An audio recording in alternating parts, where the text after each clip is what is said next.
All right, welcome to the deep dive, everybody. Today we're gonna be tackling India, Yeah, and wow, this is a big one. it is a big one. We've got a fantastic 5,000 word overview that you've provided called Lilikaitias.pdf. IndiaKaitihas.pbf is our Yeah. kind of our launch pad, and I think what we're aiming to do today is cut through the sheer vastness. We're talking history, culture, the economy, the social systems, The everything. sheer scale of the place, Yeah. right? And pull out those essential threads that weave together India's unique identity on the world stage. Exactly. And I think that's our mission today with this document. Yeah. This document is a treasure trove. Huh.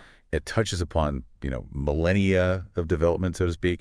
And I think what we want to try to do is to navigate this rich material and kind of illuminate the key aspects that define India's global presence. Okay. So think of it as, distilling centuries of evolution into a clearer understanding of what makes India, well, India. Okay. So why don't we start right at the very beginning? Yep. And that is with its geographical footprint.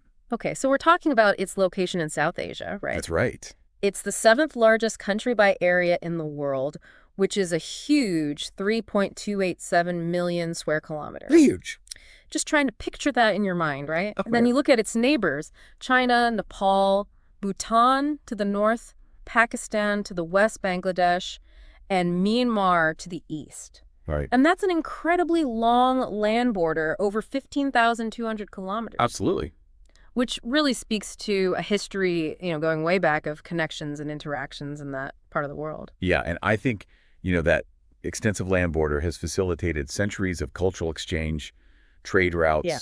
and at times, points of strategic importance. Oh, yeah. And it's not just land, Yeah. right? You've got the substantial coastline Right. along the Arabian Sea and the Bay of Bengal. Yeah. That's also been crucial, opening it up to maritime trade and further cultural diffusion throughout history.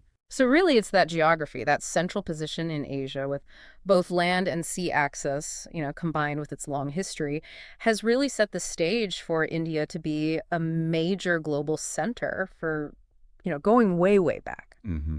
So let's journey now into that history, Okay. that Itihasik Roop Main Pharat, and it's so ancient and layered. Where do we even begin? I mean, we've got to start somewhere. We got to start somewhere. I mean, an Indus Valley civilization immediately stands out to me, with Mohenjo-Daro and Harappa, Right. developed around 2500 BCE. Yeah. That's just mind-bogglingly old. I think what's really remarkable about the Indus Valley civilization, and for that area in particular, was their level of urban sophistication, right? Their cities weren't just settlements. They featured well-planned layouts, Yeah. standardized brick sizes, incredibly advanced drainage and sanitation systems. I mean, these were centuries ahead of many contemporary civilizations. And it's this early emphasis on civic organization and engineering that I think laid a foundation for India's long tradition of innovation. From those early urban centers. Then we sort of see India's history evolve into the Vedic period. And that was marked by, the composition of these really foundational religious and philosophical texts like the Rig Veda. Mm-hmm. And that period really seems fundamental to the development of Hinduism. Absolutely. And I think the Vedic period is really important because you see the codification of core Hindu principles, the development of early social structures, the migration of Aryan tribes into the region. And these texts provide, profound insights into the society, the philosophy, and the worldview of that era, which really shaped Yeah. much of the subsequent Indian thought.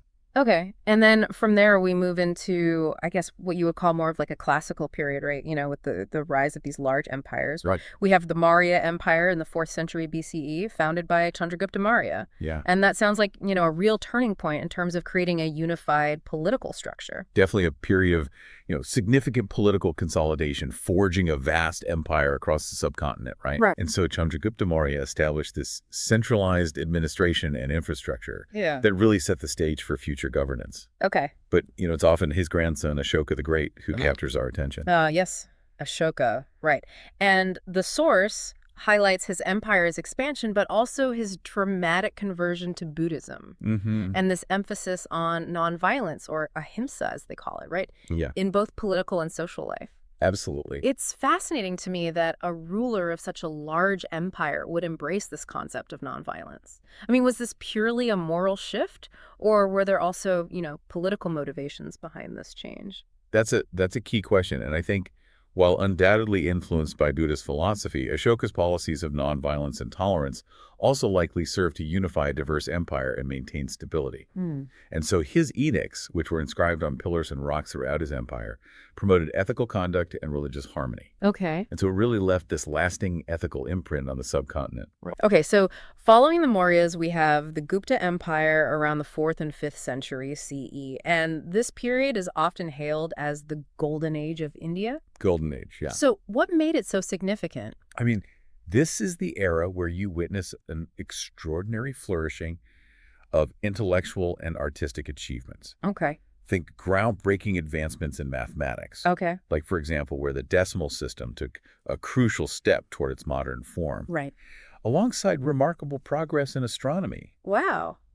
Literature and visual arts also thrived. Okay. And so this scientific and cultural dynamism truly earned it that Golden Age moniker. And we fast forward a bit and we get the arrival of the Mughals, who certainly left an indelible mark, particularly on India's art and architectural landscape. Oh, absolutely. I mean, beginning in the 16th century, the Mughal emperors brought these Persian and Central Asian influences that beautifully intertwined with existing Indian traditions. Right. And so this cultural fusion resulted in iconic architectural marvels like the Taj Mahal, distinctive art forms, a rich cultural synthesis that continues to be celebrated as a defining aspect of India's heritage, Right. a real testament to the power of cultural exchange. Yeah. And then finally we reach independence in 1947, a movement famously led by Mahatma Gandhi and his powerful philosophy of nonviolence and satyagraha, which is, I think it translates literally to truth force or soul force. Yeah, a powerful method of peaceful resistance. Yeah, and I think that struggle really forged a unique global identity for India. It did. And Gandhi's leadership and the adoption of nonviolent resistance against colonial rule really resonated deeply across the world, positioning India as a symbol of peaceful social and political transformation. Yeah. And so achieving independence marked the dawn of modern India and its reemergence onto the global stage. So we've journeyed through India's fascinating past and its crucial geographical position. And now I think it's time to turn our attention to how this vast and diverse nation governs itself in the present day. Yes, Its political system. Okay. And the source describes it as a democratic republic and one of the world's largest democracies, which is an incredible feat of organization. I mean, the sheer scale of India's democratic process is truly astounding, involving hundreds of millions of voters. Right. And the bedrock of the system is its constitution, which is the world's longest written constitution, enacted in 1950. Okay. And its extensive detail, I think, really reflects the complexity and diversity of the nation it governs, ensuring the rights and responsibilities of its citizens. And it's also a federal state, right? Yeah. Meaning individual states have significant authority to form their own governments. So how does this division of power, between the states and the center work to maintain unity across such a large country? Yeah, I mean, that federal structure is really essential for managing India's immense diversity, right? Okay. And so power is distributed between the central government and the states, allowing for, regional needs and differences to be addressed while preserving national cohesion. Think of it as a system where, local governance thrives within a larger national framework. Okay, so it's got that balance. That's right. Okay, and then its legislature is bicameral, Yes. composed of the Lok Sabha, or lower house, and the Rajya Sabha, the upper house. That's right. So can you maybe break down for us what those two different roles are for listeners who aren't familiar? Absolutely. So the Lok Sabha, with its 545 members, is directly elected by the Indian people, Okay. making it the primary legislative body representing, the citizens' will. Okay. The Rajya Sabha, on the other hand, represents the individual states. Okay. And its members are elected through a more indirect process. Okay. And so this two-chamber system provides checks and balances, ensuring broader representation and more thorough deliberation on legislation. So it's kind of like having two houses and a government, Right. similar to how the U.S. has a Senate and a House of Representatives, each with, slightly different roles in making laws. Right. Okay, and then you have the president as the head of state and the prime minister as the head of government, which again is, a familiar democratic structure in many parts of the world. Absolutely. And the president holds largely a ceremonial role as the symbolic head of the nation, Okay. while the prime minister leads the executive branch and is responsible for the day-to-day governance and implementation of policies. Right. And as the source notes, elections are held every 5 years, through, a massive general election, a real testament to the scale and vibrancy of India's democracy. Yeah, I mean, it's such a huge undertaking, right? Absolutely. Okay, well, let's shift gears now to something that I think truly defines India, and that's its religious diversity. Yeah. The source really emphasizes what a melting pot of faiths it is.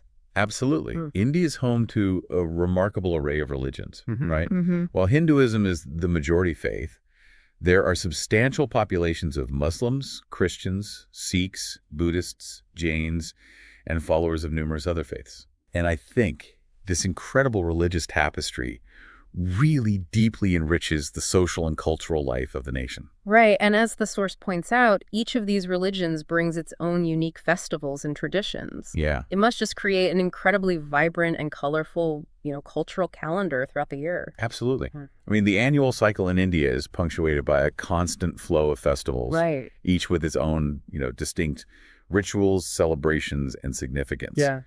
And it's really a living testament to the country's diverse spiritual heritage, where different faiths, often participate in each other's celebrations. That's beautiful. It is. So Hinduism, being the largest religion, obviously has had a profound and lasting influence. And the source lists these key scriptures, the Rig Veda, Upanishads, Bhagavad Gita, and Ramayana. Now, these aren't just religious texts in a narrow sense, are they? No, not at all. These scriptures delve into profound philosophical, spiritual, and ethical inquiries, shaping not only religious beliefs, but also broader cultural values, social norms, and artistic expressions across centuries. Okay. And so they offer this comprehensive worldview that continues to resonate deeply within Indian society. And it's also important to remember that Buddhism originated in India with Gautama Buddha's enlightenment. Absolutely. And the source mentions, significant sites like Bodh Gaya and Sarnath. These must hold immense spiritual weight for Buddhists around the world. They are pivotal pilgrimage sites, marking key events in the Buddha's life and the early development of Buddhist philosophy and teachings. Right. And India remains a vital spiritual homeland for Buddhists globally, attracting pilgrims and scholars from, all corners of the world. And Sikhism also has its roots in India as well, right? Yes, founded by Guru Nanak Dev Ji in the Punjab region. Okay. And so Sikhism emerged with a distinct theological and social philosophy, emphasizing, equality, selfless service, and devotion to one God. And the teachings of Guru Nanak Dev Ji and the subsequent gurus have had a significant impact on the religious and cultural landscape of India. And of course, the arrival of Islam and Christianity brought their own distinct historical and cultural heritages to India as well. Absolutely. And, these religions have been an integral part of India for centuries, Right. contributing their own unique architectural styles, artistic traditions, educational institutions, social customs, Yeah. and further enriching the country's pluralistic identity and contributing to its multifaceted character. So it really is layers upon layers upon layers of Yeah. different influences shaping the nation. Absolutely. Okay, well, let's move on now to the economic system. Okay. And the source proudly states that India is now the third largest economy in the world experiencing rapid growth, Yes. which is really a remarkable economic transformation when you think about it. It reflects the significant economic reforms and liberalization policies implemented in the early 1990s, which unleashed substantial growth potential and opened India to global markets. Right.